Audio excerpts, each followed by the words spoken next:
لیکن یہ کہ اس وقت جو عالم عرب پر صورتحال پیدا ہو گئی اس میں ہمیں کیا کرنا چاہیے، پاکستان کے جو حالات ہیں ان میں کیا مشورے ہیں، اب میں ان چیزوں کے بارے میں آپ سے چند باتیں عرض کروں گا۔ پہلی بات تو یہ ہے کہ مشرق وسطیٰ کے مسئلے میں اس کے پس منظر کو سمجھ لینا چاہیے۔ ہمارے بہت سے احباب جو ہیں وہ فوری طور پر وقتی صورتوں کو، جیسے کہ حالات و واقعات ہوتے ہیں، صرف انہی کے اعتبار سے رائے قائم کرتے ہیں، چیزوں کا پس منظر جو ہے نگاہوں کے سامنے رہنا چاہیے۔ اس صدی کا ایک مختصر سا نقشہ ذہن میں رکھیے۔ یہ 20ویں صدی کے آغاز کے وقت، جسے ہم پورا کہتے ہیں مڈل ایسٹ، بلکہ صرف مڈل ایسٹ نہیں، پورا شمالی افریقہ سلطنت عثمانیہ کا حصہ تھا، خلافت عثمانیہ۔ لیبیا، الجزائر، مصر، پورا حجاز، یمن، پورا عراق، شام، اور یہ شام ہی کے حصے ہیں در حقیقت، اردن اور لبنان، یہ سب، یہ شام عرب، عراق عرب، یہ پورا علاقہ خلافت عثمانیہ یہ اس کا حصہ تھا۔ پہلی جنگ عظیم میں انگریزوں نے عربوں کو بغاوت پر آمادہ کیا، غداری پر آمادہ کیا، انہوں نے خلافت عثمانیہ کے خلاف بغاوت کی، بیج بوئے ان کے دلوں کے اندر نفرت کے، ابھارا انہیں کہ تم ترکوں کے غلام کیوں ہو، تمہیں خود حاکم ہونا چاہیے، تم کھڑے ہو جاؤ، ہم مدد کریں گے، تم بغاوت کرو، تم ان ترکوں کے خلاف ہماری مدد کرو، ہم تمہیں آزاد کر دیں گے، تم اپنے پاؤں پر خود کھڑے ہو جانا۔ یہ بہت ہی ہمارے لیے دردناک المیہ ہے اس پہلی جنگ عظیم کا۔ کرنل لارنس جیسا شخص، برطانوی استعمار، اور اس کے نتیجے میں عربوں نے بغاوت کی۔ اور اس قدر دردناک بات آپ کو بتا رہا ہوں، میں پہلی مرتبہ جب سن 62 میں حج کے لیے گیا مدینہ منورہ میں، ابھی وہ ریل کے انجن کھڑے ہوئے تھے۔ یہ ترکی کے زمانے میں، سلطنت عثمانیہ کے زمانے میں دباغ سے مدینے تک ریلوے لائن تھی۔ یہ پورا ایک عالم سلطنت عثمانیہ، صرف سلطنت نہیں، خلافت عثمانیہ، پوری ٹرینیں جو ہے ترکوں کی اڑائی گئی، ہزاروں ترکوں کو شہید کیا گیا، یہاں تک کہ صحن حرم میں شہید کیے گئے سینکڑوں ترک۔ یہ جرم تھوڑے نہیں ہے، معمولی نہیں۔ آج جس کی سزا مل رہی ہے، معلوم ہونا چاہیے کہ وہ جرائم کون کون سے تھے۔ اب بھی جو لوگ گئے ہیں انہوں نے دیکھا ہوگا، ترکی کا قلعہ موجود ہے اوپر پہاڑی کے اوپر، حرم کا جو سب سے بڑا دروازہ ہے باب ملک عبد العزیز، اس کے سامنے ایک لائبریری ہوتی تھی، اب تو غالباً وہ بھی گرا دی گئی ہے، اس کے پیچھے پہاڑی پر ترکوں کا قلعہ ہے پرانا، اس پر توپیں موجود تھیں۔ جب بغاوت ہوئی ہے، جو حرم میں آئے ہوئے تھے ترک فوجی، ظاہر بات ہے نہتے، وہ تو نماز پڑھنے آئے ہوئے تھے، ان کو وہاں ذبح کیا گیا ہے، اور ترکوں نے اپنی توپیں استعمال نہیں کی کہ کہیں بیت اللہ کو کوئی اذن نہ پہنچ جائے۔ بہرحال یہ غداری ہوئی ہے پہلی جنگ عظیم کے دوران، اور نہ صرف ترکوں کے، عربوں نے کی ہے۔ جیسا کہ میں نے کہا تھا، دو ہیں سب سے بڑے مجرم روئے ارضی کے اوپر امت مسلمہ کے طبقات۔ ہمارا پنجابی سپاہی بھی جا کر انگریزوں کی مدد کر کے ایلن بی کو قبضہ جو لے کر دیا بغداد کا، اس میں ہمارے مسلمان پنجابی سپاہی بھی شامل تھے۔ یہ خون چکاں باب ہے ہماری تاریخ کا اس صدی کا۔ لیکن اس کے بعد سلطنت عثمانیہ کے ٹکڑے ہو گئے، چیتھڑے ہو گئے۔ ایک انگریز نے لکھا ہے یہ جملہ، زہر میں بجھا ہوا جملہ، کہ تاریخ میں یہ بات ثبت ہو جائے گی کہ ایک انگریز نے اس سلطنت کے ٹکڑے کر دیے کہ جو عمر فاروق نے قائم کی تھی رضی اللہ تعالی عنہ۔ یہ پورا عالم، یہ تمام علاقہ کس نے فتح کیا تھا؟ یہ بات ہاتھ بدل گئے تھے، پھر ترک آ گئے، خلافت عثمانیوں کے پاس چلی گئی، لیکن یہ سلطنت تو حضرت عمر رضی اللہ تعالیٰ عنہ کے زمانے سے چلی آ رہی تھی۔ اس کو ایک انگریز کرنل نے، اور اس نے بغاوت میں آمادہ کر کے عربوں کو اور ترکوں کے پیٹھ میں چھرا ڈھپوا کر ان کے ذریعے سے اور ٹکڑے کر دیے۔ لیکن جب جنگ ختم ہوئی، اب انہوں نے کہا کہ اب ہمیں آزادی دیجیے، تو اب انہیں معلوم ہوا کہ غداروں کو دنیا میں کیا ملتا ہے، ٹکڑے کر دیے گئے۔ یہ حصہ عراق یہ انگریز کے پاس رہے گا، شام کا یہ علاقہ یہ فرانسیسیوں کے پاس رہے گا، مصر پر انگریزوں کا تسلط رہے گا، لیبیا اطالویوں کے پاس رہے گا، لے دے کر یہ جو علاقہ تھا حجاز، چونکہ وہاں کچھ تھا ہی نہیں، بوادن غیر ذی زرع، یہ عربوں کے پاس چھوڑ دیا گیا۔ اس وقت جو بادشاہ ہیں شاہ حسین اردن کے، ان کے دادا سب سے بڑے غدار وہی تھے، لہذا ان کو اس علاقے کی بادشاہت دے دی گئی۔ اس کے بعد نجد سے ایک تحریک اٹھی ہے، وہ سعودی جو خاندان ہے وہ نجد سے اٹھا ہے۔ نجد میں اس وقت کچھ بھی نہیں تھا، وہ تو صرف ریت کے تودے تھے اور کچھ بھی نہیں، لہذا ادھر کسی استعماری قوت کو دیکھنے کی ضرورت ہی نہیں تھی۔ وہ تو بعد میں تیل برآمد ہوا اور اس کی حیثیت ہو گئی، اور یہ امارات کا علاقہ جو ہے اس کی دنیا میں اب گویا کہ یوں سمجھیے کہ جو سب سے زیادہ اہم علاقے ہو سکتے ہیں روئے ارضی کے نقشے پر، ان میں سے ایک وہ ہو گیا۔ لیکن یہ اس وقت کی بات میں کر رہا ہوں، کوئی حیثیت نہیں تھی، لہذا اس کو چھوڑ دیا گیا۔ یہ ہے تاریخی پس منظر، یہ لکیریں جو کھینچی گئی ہیں، یہ ایک ملت اسلامیہ کو جو قومیتوں میں تقسیم کیا گیا، پھر نعرے لگوائے گئے المصر للمصریین الشام للشامیین۔ اب شامی ایک علیحدہ قوم ہو چکے ہیں، مصری ایک علیحدہ قوم ہو چکے ہیں، عراقی ایک علیحدہ قوم ہو چکے ہیں۔ یہ ساری تقسیمیں استعمار کی پیدا کرنا ہے، اس کا کوئی تعلق اسلام کے ساتھ نہیں۔ اب ضرورت تو اس بات کی تھی کہ استعمار کے پنجے جب یہاں سے کچھ ہٹے، دوسری جنگ عظیم کے بعد ایک دور آیا، امریکہ ابھرا ہے دنیا کی عالمی سطح پر سیاست میں، اس کے ہاں کچھ آزادی کے تصورات تھے، اس نے بھی سپورٹ کیا۔ برطانیہ کمزور ہو چکا تھا، وہ اتنے بڑے علاقے کو اب ہولڈ نہیں کر سکتا تھا۔ ہندوستان بھی آزاد ہوا، پھر یہ کہ اور دوسرے علاقوں سے بھی اس کو پسپائی اختیار کرنی پڑی۔ استعمار کے پنجے جس طرح بھی ہوئے، ان کے سینوں سے، عربوں کے سینوں سے جو ہے گویا کہ وہ ہٹے، لیکن امریکہ نے ایک اپنی بہت بڑی حکمت عملی جو اختیار کی، عالم عرب کے سینے میں اسرائیل کا خنجر پیوست کر دیا، تاکہ یہ کبھی آزاد نہ ہو جائیں، ہمارے انگوٹھے تلے رہے، ہماری پالیسی گورن کرے۔ یہ استعمار کا دوسری جنگ عظیم کے بعد، جہاں برطانوی استعمار، فرانسیسی استعمار رفتہ رفتہ یہ ہٹنے شروع ہوئے۔ صدر ناصر نے انگریزوں کو اٹھا کر پھینکا میڈیٹرینین میں اور دوسرے جگہوں سے، الجزائر نے آزادی حاصل کی فرانس سے، اطالویوں سے جو ہے لیبیا والوں نے آزادی حاصل کی، یہ ہو گیا، لیکن ایک خنجر پیوست کر دیا گیا اسرائیل کا سینہ عرب میں۔ اس صورتحال میں ظاہر بات ہے کہ ایک تو بڑی آئیڈیل پوزیشن تھی کہ پورا عالم اسلام متحد ہو، لیکن وہ تو بہت دور کا خواب معلوم ہوتا ہے۔ علامہ اقبال سے بڑا کوئی نقیب نہیں ہے ملت اسلامی کی وحدت کا، ایک ہو مسلم حرم کی پاسبانی کے لیے، نیل کے ساحل سے لے کر تا بخاک کاشغر۔ لیکن انہیں بھی اپنے لیکچرز میں کہنا پڑا کہ اس وقت جو صورتحال ہے، پورے عالم اسلام کی ایک وحدت بن جانا تو تقریباً ناممکن نظر آ رہا ہے۔ اگر کسی طرح ایک common wealth of Muslim nations وجود میں آ جائے تو بھی بڑی کامیابی ہوگی، لیکن اس سے بھی پہلے یہ تو زیادہ آسان تھا کہ عالم عرب ایک وحدت کی شکل اختیار کر لے۔ یہ تو ایک قوم ہے، اکثر و بیشتر ایک نسل یا زیادہ دو نسلیں کہہ دیجیے، شمالی افریقہ میں بربر نسل بھی ہے، باقی تو سب عرب ہے۔ یہ پورا عالم ایک نسل، ایک زبان، پورے اتنے رقبے کے اوپر بولے جانے والی ایک زبان، یہ تو ایک ہو جائے۔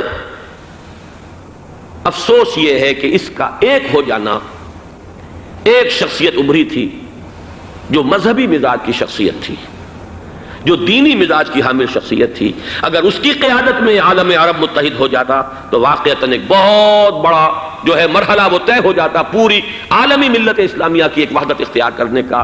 وہ شخصیت تھی شاہ فیصل شہید کی، اور اس لفظ کے ساتھ ہی آپ کے ذہن میں آ گیا ہوگا کیوں انہیں شہید کر دیا گیا، کس نے کیا کرایا،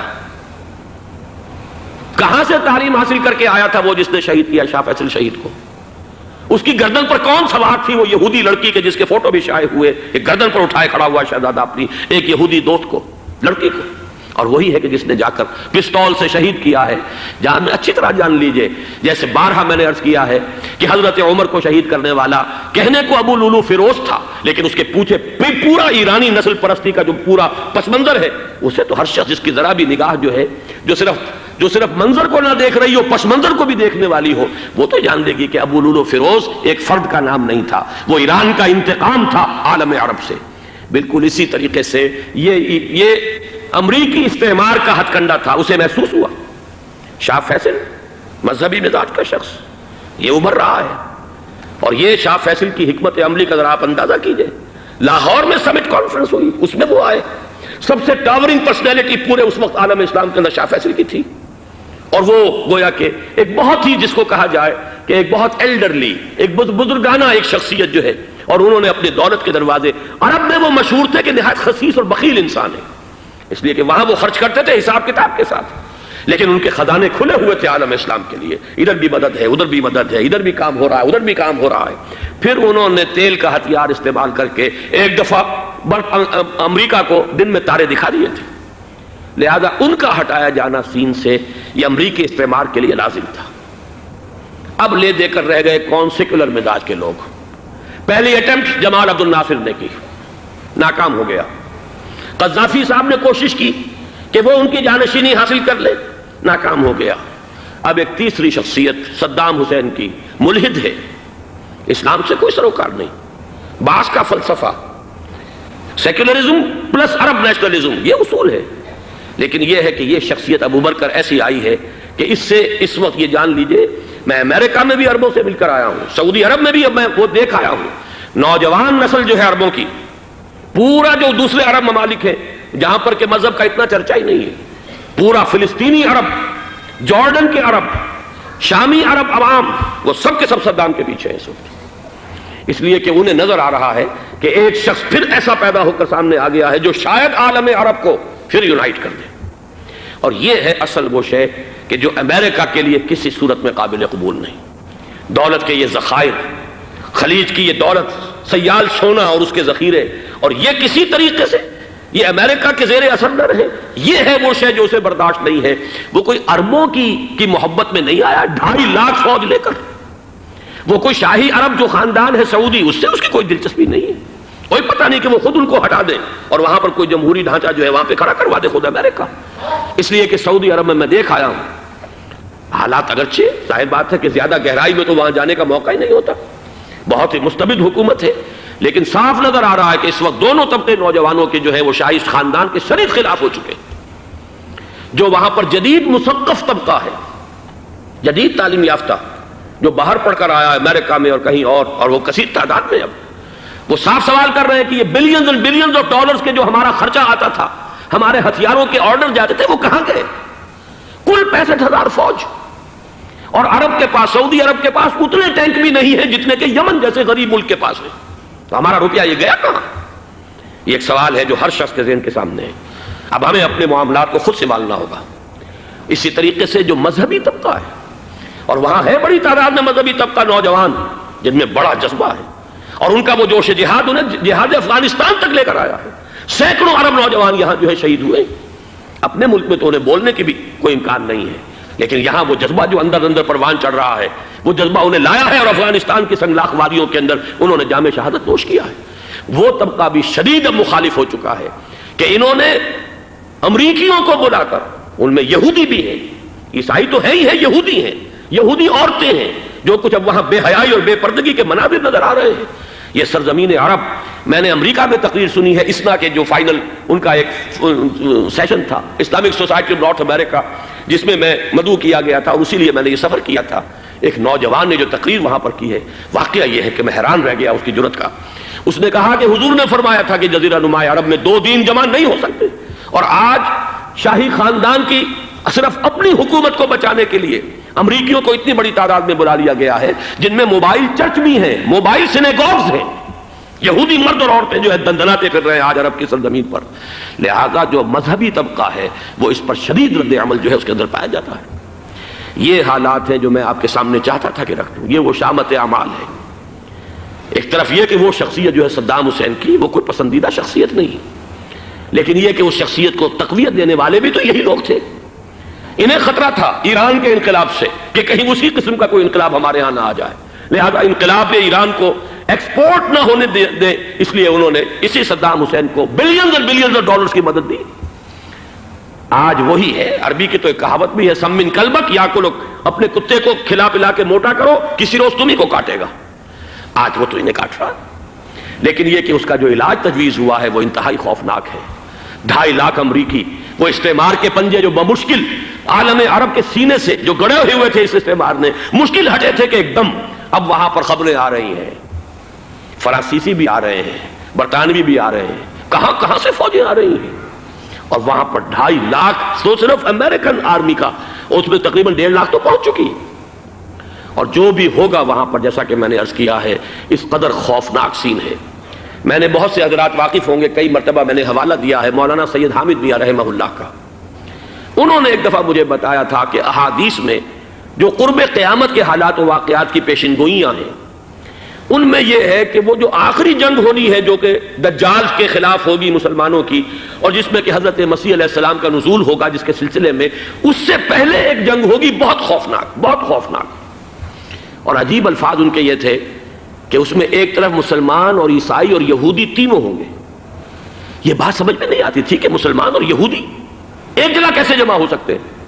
آج وہ نقشہ نظر آ گیا۔ آج اسرائیل، امریکہ، سعودی عرب اب یہ ایک ہے، بلکہ چلتے آئیے مصر، اسرائیل، سعودی عرب اور جو بھی ان کے حواری ہیں وہ سب ایک صف میں کھڑے ہیں، اور ان کے اوپر سیادت کس کی ہے؟ امریکہ کی۔ وہ نقشہ آ گیا ہے۔ اور اس جنگ کے سلسلے میں مولانا حامد میاں رحمہ اللہ نے مجھے بتایا تھا کہ حدیث میں الفاظ آئے ہیں، اتنے لوگ ہلاک ہوں گے، اتنے لوگ ہلاک ہوں گے، اتنے لوگ ہلاک ہوں گے کہ ایک پرندہ سینکڑوں میل تک اڑتا ہوا چلا جائے گا اور اسے سوائے لاشوں کے اور کچھ نظر نہیں آئے گا۔ یہ نقشہ خاکم بدہن تلا ہوا ہے، کھڑا ہوا ہے۔ جو بھی ہوگا کیمیاوی جنگ، کیمیاوی کیمیکل وارفیئر اور پھر ایٹمک وارفیئر، جس کی کھلی دھمکیاں دی جا چکی ہیں۔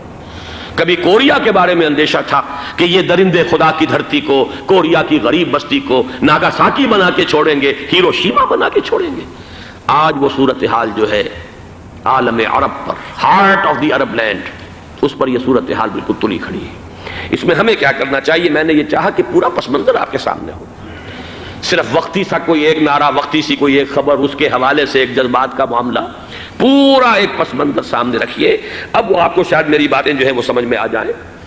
نمبر ایک، ہمیں کسی صورت اس جنگ میں امریکہ کے گھڑے کی مچھلی نہیں بننا چاہیے۔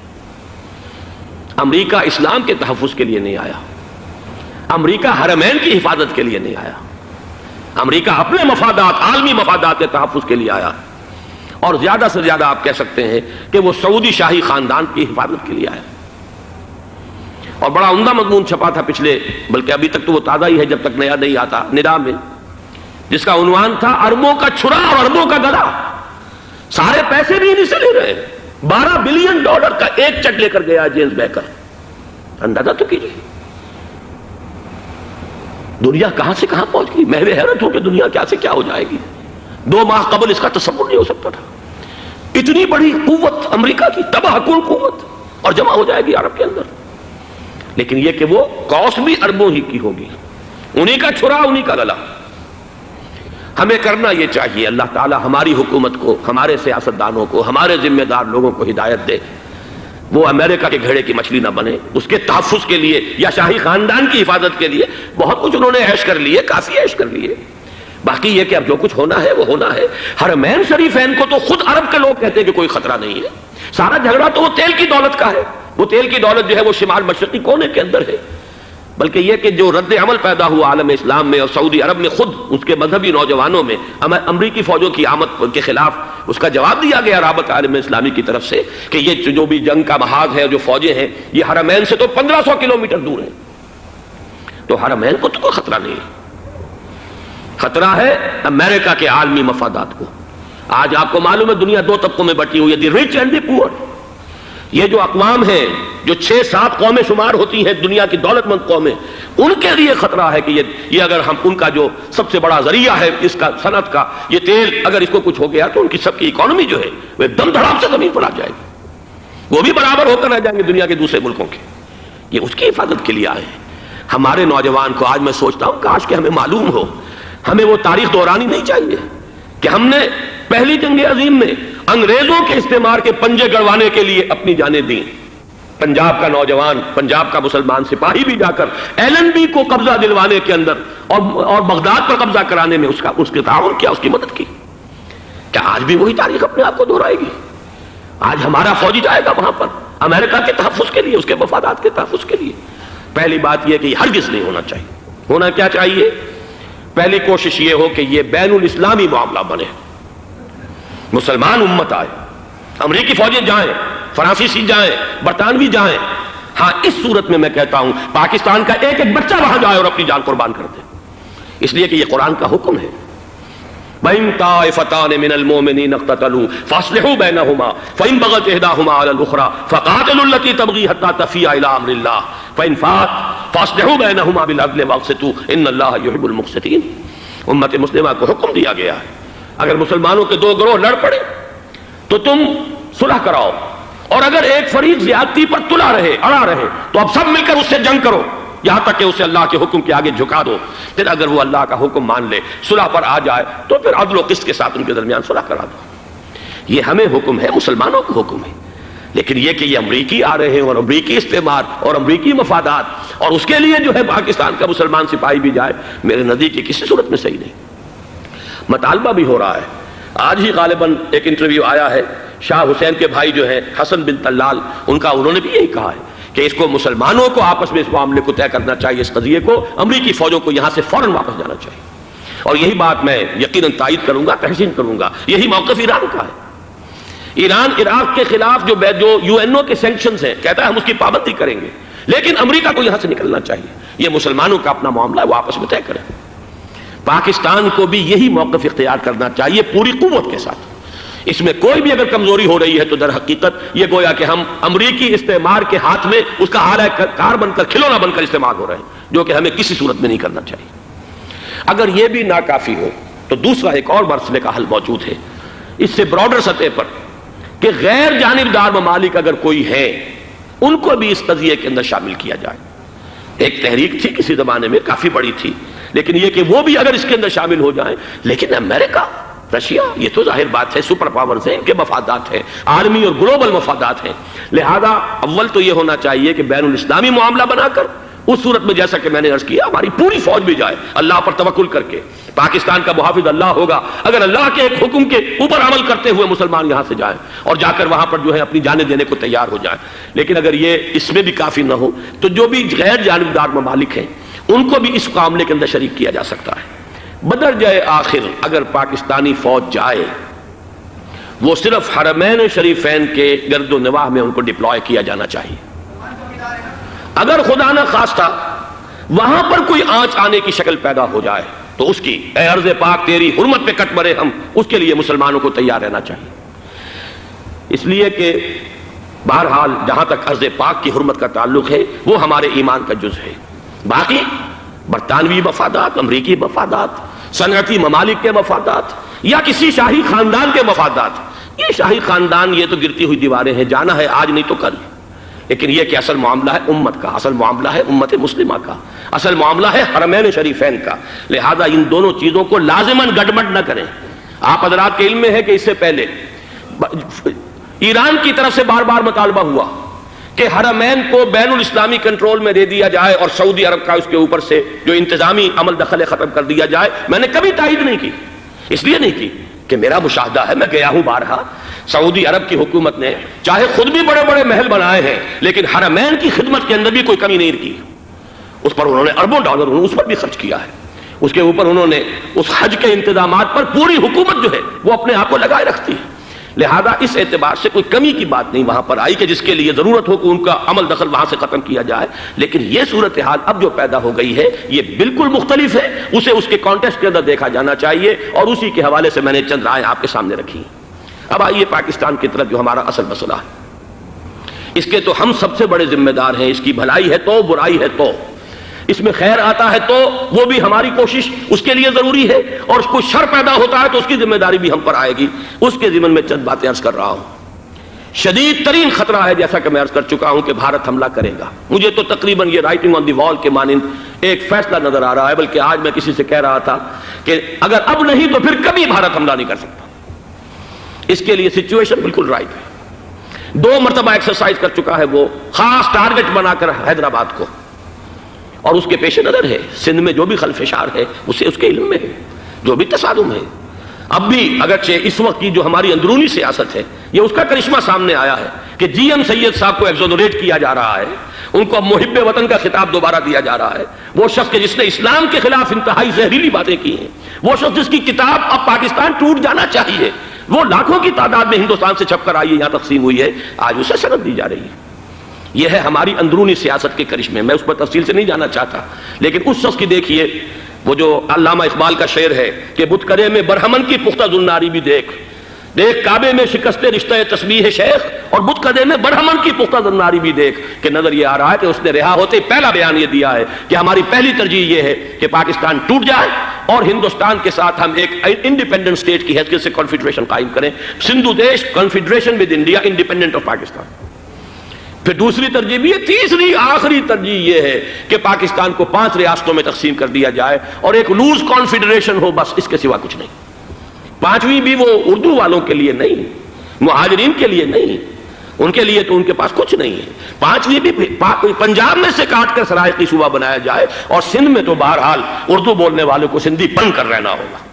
یہ اس شخص کا رہائی کے بعد بھی بیان ہے جسے آپ سند دے رہے ہیں کہ وہ محب وطن ہے، اور وہ غدار نہیں ہے، وہ پاکستان کا مخالف نہیں ہے۔ بہرحال یہ حالات جو ہیں انتہائی خوفناک ہیں ہمارے۔ آج کشمیر میں جو صورتحال ہے ہندوستان کے لیے انتہائی تشویشناک ہے۔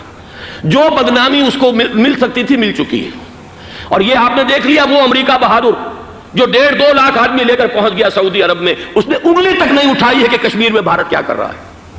یہ ہے ان کی ڈبل سٹینڈرڈز، یہ ہے ان کی بے ایمانیاں کہ بھارت جو کچھ کر رہا ہے وہاں۔ آج اگر ظلم ہو رہا ہے کویت میں عراقیوں کے ذریعے، پورے ورلڈ ٹیلی ویژن پر، CNN پر، فلاں پر، اور اخبارات میں، آج بھی ایک لمبا مضمون میں نے اخبار میں پڑھا ہے، لیکن یہ ہے کہ کشمیر میں کیا ہو رہا ہے کہیں تذکرہ نہیں ہو رہا۔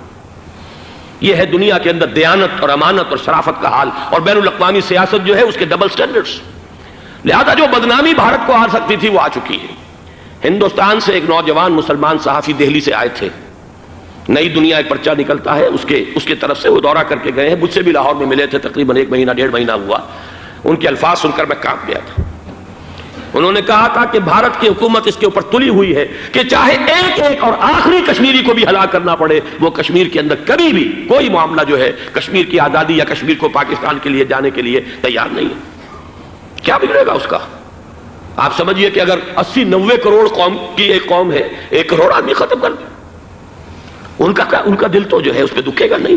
حال ہمارا یہ ہے کہ ہم تو کوئی چیلنج بھی نہیں کر سکے، ہم تو اپنی صفائی دیتے رہے کہ نہیں ہمارا کوئی ہاتھ نہیں ہے، ہم نے کچھ نہیں کیا ہے، ہمارا کوئی اس کے اندر عمل دخل نہیں ہے، بس یہی ہماری ڈپلومیسی کا شاہکار رہا ہے۔ یہ حال ہے پاکستان کا۔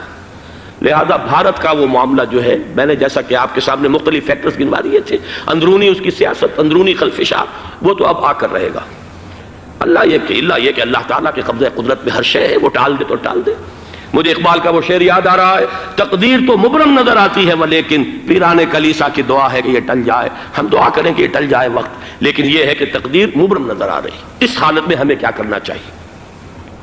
نمبر 1 یہ کہ سب سے اہم شے ہے قومی یکجہتی، اور قومی یکجہتی کے اعتبار سے انتہائی خوفناک مرحلہ آ رہا ہے انتخابات کا۔ انتخابات میں تو کچھ نہ کچھ فساد، کچھ نہ کچھ دنگا، کچھ نہ کچھ ہنگامہ، ایک دوسرے کے خلاف کیچڑ، ایک دوسرے کے خلاف الزامات، بوچھاڑ، یہ تو بڑھتے ہیں۔ بھارت میں بھی قتل و غارت گری ہو جاتی ہے کچھ نہ کچھ۔ لہذا یہاں پر بھی پیر پگاڑا صاحب جو ہمیشہ سے کہتے چلے آ رہے ہیں فیملی پلاننگ، آج پھر ان کا جملہ آ گیا ہے کہ شاید اس انتخابات میں فیملی پلاننگ کے ذریعے سے کوئی بہت بڑا کام ہو جائے۔ پہلی بات تو یہ ہے کہ میں نے اب تک یہ کہا ہے کہ انتخاب کسی صورت میں پوسٹ پون نہیں ہونے چاہیے۔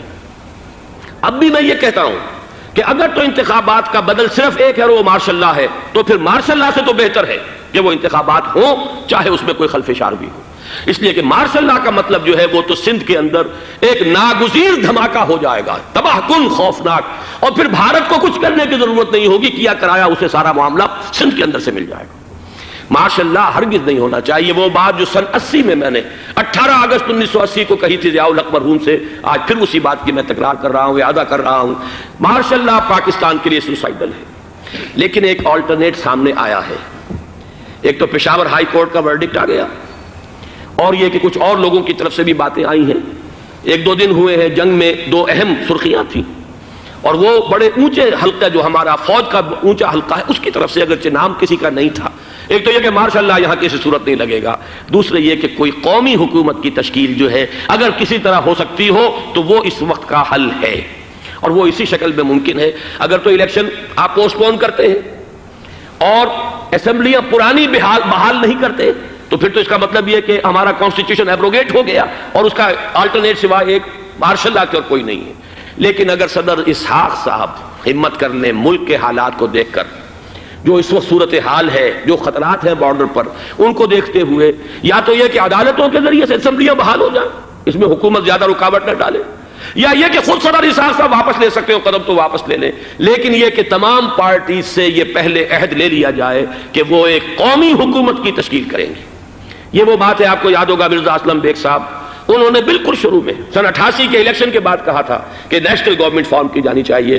اس وقت تو کسی نے دھیان نہیں دیا، پیپلز پارٹی بڑے نشے میں تھی، اس کو خاص طور پر سندھ میں جس طرح کا واک اوور ملا تھا، اس کا ایک نشہ تھا اس کے دماغ پر، اس لیے وہ سوچنے پر تیار نہیں ہوئی۔ لیکن یہ کہ وہ جو ایک فارسی میں کہا جاتا ہے کہ ہر چے دانا کنت کنت نادا لیک بعد از خرابی بسیار، اب اس خرابی بسیار کے بعد بھی اگر عقل آ جائے اور ایک نیشنل گورنمنٹ بنائی جا سکے اور اس کے حوالے سے الیکشن کو پوسٹ پون کیا جا سکے، تو میرے نزدیک یہ رائے پوری قوت کے ساتھ دی جانی چاہیے، پیش کی جانی چاہیے، اس لیے کہ الیکشن اس وقت جس خلفشار کا سبب بن جائے گا، ذریعہ بن جائے گا، اس کو تو گویا کہ اور بھارت کے جو گھناونے عزائم ہیں ان کو اور تقویت دینے کا سبب اور ذریعہ بن جائے گا۔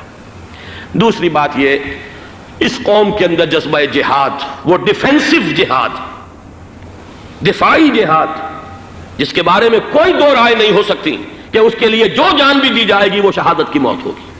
اس لیے کہ حضور کی حدیث ہے، من قتل دون مالہ فہو شہید، جو شخص اپنے مال کی حفاظت کرتے ہوئے مارا گیا مسلمان وہ شہید ہے۔ تو ظاہر بات ہے کہ اپنی آزادی کا تحفظ جو ہے وہ مال کے تحفظ سے زیادہ اہمیت رکھنے والی شے ہے۔ ایک جذبہ جہاد پیدا کیا جائے اور ایک پیپلز آرمی یہاں پر کھڑی کی جائے، عوامی فوج صرف نہیں کر سکے گی تحفظ جب تک کہ پوری قوم جو ہے وہ فوج کی شکل اختیار نہ کر لے۔ لیکن ظاہر بات ہے کہ اس کا بھی امکان اسی صورت میں ہوگا جبکہ کوئی ایسی حکومت وجود میں آ گئی ہو کہ جس میں اپوزیشن اور گورنمنٹ کا جھگڑا جو ہے وہ اوپر نہ چل رہا ہو، وہ آپس کی محض آرائی نہ ہو، تبھی کوئی پیپلز آرمی جو ہے اس کا تصور جو ہے سامنے آ سکتا ہے۔ اللہ تعالیٰ توفیق دے کہ ہم اس کو بھی کر سکیں۔ آخری بات، آج میں سوچ رہا تھا کہ حضور کو اللہ تعالیٰ نے 2 تلواریں دے کر بھیجا تھا۔ ایک تلوار قرآن، جاہدہم بہی جہادا کبیرا، اے محمد یہ ہے آپ کی تلوار، اس کے ذریعے جہاد کیجئے، قلع قمع کیجئے جاہلیت قدیمہ کا بھی، قلع قمع کیجئے جاہلیت جدیدہ کا بھی، اور یہ بے یقینی کو رفع کیجئے، ایمان پیدا کیجئے۔ یہ ہے کہ جو آج ہمارے پاس وہ جہاد بالقرآن کے حوالے سے ہے۔ اور دوسرا ہتھیار تھا دین حق، هو الذی ارسل رسولہ بالہدی ودین الحق لیظہرہ علی الدین کلہ۔ وہ نظام عدل اجتماعی، وہ جو واقعہ یہ ہے کہ اگر اس کا نمونہ دنیا کو دکھا دیا جائے تو پوری دنیا اسے قبول کرے گی، اس لیے کہ دنیا تو پیاسی ہے، دنیا مختلف نظاموں کو ٹرائی کر کے تھک چکی ہے۔ اس نے جمہوریت کا تجربہ بھی کر لیا ہے جس نے سرمایہ داروں کی آمریت کی شکل اختیار کر لی، دنیا نے کمیونزم کا تجربہ بھی کر لیا ہے، وہاں سے بھی پسپائی اختیار کر رہی ہے نوع انسانی۔ لیکن یہ کہ وہ نظام عدل اجتماعی تو ہمارے پاس تھا۔ پچھلے سال آپ کو یاد ہوگا یہاں پر دسمبر کے مہینے میں اس کے اوپر سیمینار ہوئے تھے، سیاسی نظام، معاشی نظام، معاشرتی نظام، اخلاقی نظام، وہ پورا نظام زندگی جو ہے وہ ہمارے پاس ہے جس کے لیے یہ ملک لیا گیا تھا، اسلامی انقلاب برپا کر کے، اور یہاں پر اس دین کو قائم کیا جائے۔ میں چند باتیں بھارت کے حوالے سے کہنا چاہتا ہوں۔ بھارت کے سلسلے میں ہم سے بہت بڑی بڑی کوتاہیاں ہوئی ہیں ہندو قوم کے حوالے سے۔ پہلی کوتاہی یہ ہوئی کہ ہم نے 800 یا 1000 برس تک حکومت کی، اگرچہ صوفیاء نے کچھ تبلیغ کی یہاں پر، لیکن علمی سطح پر، انٹلیکچوئل لیول پر کوئی تبلیغ کا کام نہیں کیا۔ ہندوؤں کی جو اعلیٰ ذات کے لوگ ہیں، اور ہندو ذہن ہے فلسفیانہ ذہن، اس فلسفیانہ ذہن کو ہم نے کبھی سمجھنے کی کوشش نہیں کی، اس تک ہم نے دین کی دعوت کو نہیں پہنچایا۔ ہم نے جہاد بھی سیف کر کے انہیں زیر تو کر لیا، ان پر حکومت تو کی، لیکن یہ ہے کہ جہاد بالقرآن کے ذریعے سے ان کے نظریات، ان کے افکار، ان کے عقائد، ان کے نظریات باطلہ کا علاج نہیں کیا۔ یہ ایک بہت بڑا جرم تھا کہ ہم نے یہاں پر 1000 برس تک حکومت کی لیکن یہ فرض منصبی ادا نہیں کیا۔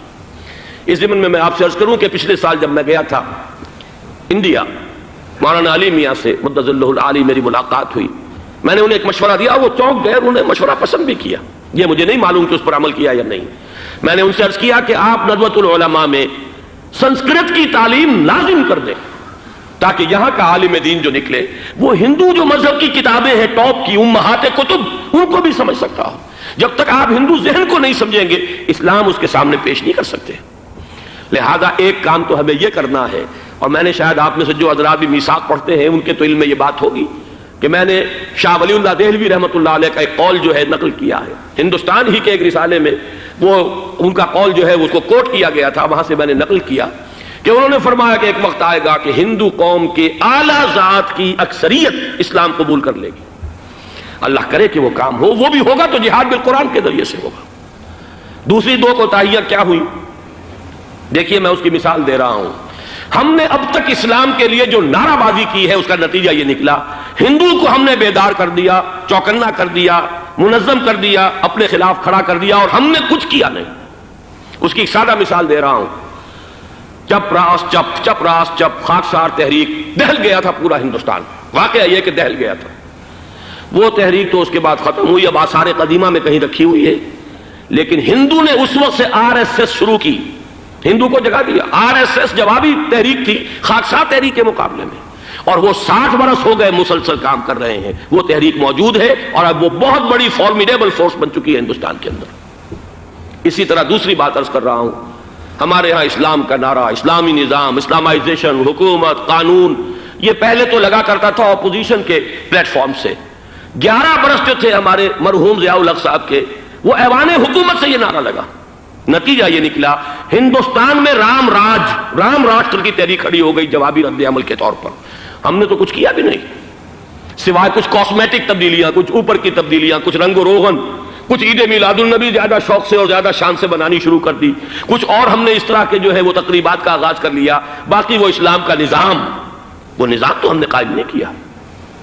میں نے جو حضرات واقف ہیں مجھ سے، انہیں یاد ہوگا یہ کہ میں سن 80 میں پہلی مرتبہ بھارت گیا تھا، پاکستان بننے کے بعد۔ سن 47 نومبر میں نے کراس کیا تھا، from east Punjab to west Punjab, Pakistan آیا، خون اور خاک آگ کے دریا عبور کر کے۔ 33 برس کے بعد میں گیا تھا واپس ہندوستان، پہلی مرتبہ سن 80 میں۔ واپس آ کے جو میں نے تقریر کی تھی اس کے چند چیزیں یاد ہوں گی بہت سے حضرات کو۔ میں نے کہا تھا میں نے 2 چیزیں بڑی اچھی دیکھی ہندوستان میں، جس سے ہندوستان میں مسلمانوں اور اسلام کے مستقبل کے بارے میں جو بہت زیادہ اندیشے اور خطرے تھے وہ دور ہو گئے۔ ایک یہ کہ ہندوستان میں بھی کوئی ایک نیشنلزم پیدا نہیں ہو سکا، بلکہ ریجنلزم ہے، علاقائیت ہے، لوگوں کے ذہن کے اندر علاقائیت ہے۔ اگر ایک مرکزی نیشنلزم پیدا ہو جائے تو بھارت بہت بڑی طاقت بن جائے گا، پورے علاقے کے لیے بہت بڑا خطرہ بن جائے گا۔ دوسری بات میں نے یہ عرض کی تھی کہ اللہ کا شکر ہے کہ ہندو مذہب کا کوئی ریوائول وہاں نہیں ہوا۔ بائی اینڈ لارج انڈین ہندو جو ہے وہ سیکولر ذہن کا ہے، مذہب کا احیاء وہاں نہیں ہوا۔ یہ سن 19 کی بات میں کہہ رہا ہوں، اس لیے کہ مذہب کا اگر احیاء وہاں ہو جائے تو مسلمان کے لیے بڑے خطرے کی بات ہو جائے گی۔ لیکن آج میں آپ سے عرض کر رہا ہوں 1990 میں 10 برس کے بعد، یہ جو 11 برس تک ہمارے ہاں اسلام کی رٹ لگی ہے، نتیجتاً اب وہاں ملیٹنٹ ہندو ریوائولزم ایک بہت بڑی قوت بن کر آ چکا ہے۔ ہم نے کچھ کیا بھی نہیں، نعرے لگائے، اور وہاں بی جے پی اب اگلے الیکشن کے اندر وہ یقین رکھتی ہے کہ اس کی حکومت ہوگی۔ اس وقت بھی وی پی سنگھ کی حکومت جو ہے اسی کے بل پر کھڑی ہے۔ میری ملاقات ریاض میں ایک ہوئی ہے مراد آباد کے نوجوان سے، اور گفتگو کے آخر میں وہ رو پڑا کہ ہم ہندوستانی مسلمان کیا کریں، ہم تو ایک ایسی صورتحال سے دوچار ہو گئے ہیں کہ کوئی صورت ہمیں نظر نہیں آ رہی بچاؤ کی۔ 30 اکتوبر کی ڈیٹ دی ہوئی ہے VHP نے، وشوا ہندو پریشد جو ہے VHP، اس کے دے رکھی ہے کہ ہم نے ہر صورت کچھ بھی ہو جائے، اور ایسے ایسے طریقے ان کے ہیں۔ وہ پہلے اینٹیں انہوں نے روانہ کرنی شروع کی تھی، اس کے بعد اب یہ ہے کہ ایک ایک گاؤں سے ایک ایک آدمی آئے گا، 30 لاکھ گاؤں سے ایک ایک آدمی چل کر آئے گا، اور وہ جب پہنچیں گے تو کوئی ان کے اوپر چونکہ ایک ایک آدمی چل کر آ رہا ہوگا، کوئی دفعہ 144 حکومت کی نہیں لگ سکے گی، اور ہم جب اتنے لوگ جمع ہو جائیں گے لا محالہ ہم نے وہ مندر جو ہے تعمیر کرنا ہے اور وہ مسجد گرا دینی ہے۔ اور ادھر مسلمان جو ہے آخری طور پر طے کیے ہوئے ہیں کہ چاہے ہم سب کٹ مریں لیکن ہم یہ مسجد گرنے نہیں دیں گے۔ خدا نہ خواستہ یہ صورتحال اگر بالفعل ہو جاتی کنفنٹریشن، اس وقت تو پھر بھی جو حکومت UP کی ہے وہ کچھ نہ کچھ مسلمانوں کا ساتھ دے رہی ہے، لیکن یہ کہ بے بس ہوتے کوئی دیر نہیں لگے گی۔ اگر لاکھوں لوگ جمع ہو جائیں اس شہر کے اندر، ایودھیا کے اندر، تو ظاہر بات ہے ہر حکومت گھٹنے ٹیکنے پر مجبور ہو جاتی ہے۔ 50,000 اہل تشیع نے ضیاء الحق صاحب کے گھٹنے ٹکوا دیے تھے، داغ رگڑوا دی تھی، اور وہ جو آرڈیننس تھا زکوٰۃ آرڈیننس اس میں ترمیم کروا دی تھی۔ کیا ہوگا؟ نہایت خوفناک صورتحال ہے۔ لیکن اگر ہم یہاں اسلام صرف نام نہ ہو عملاً قائم کر کے دکھا دیں، مجھے یقین ہے کہ خود ہندو اسے قبول کرے گا۔ یہ تو نعمت ہے، یہ راحت ہے، یہ نظام عدل ہے، یہ تو بہترین حل ہے ہمارے تمام مسائل کا۔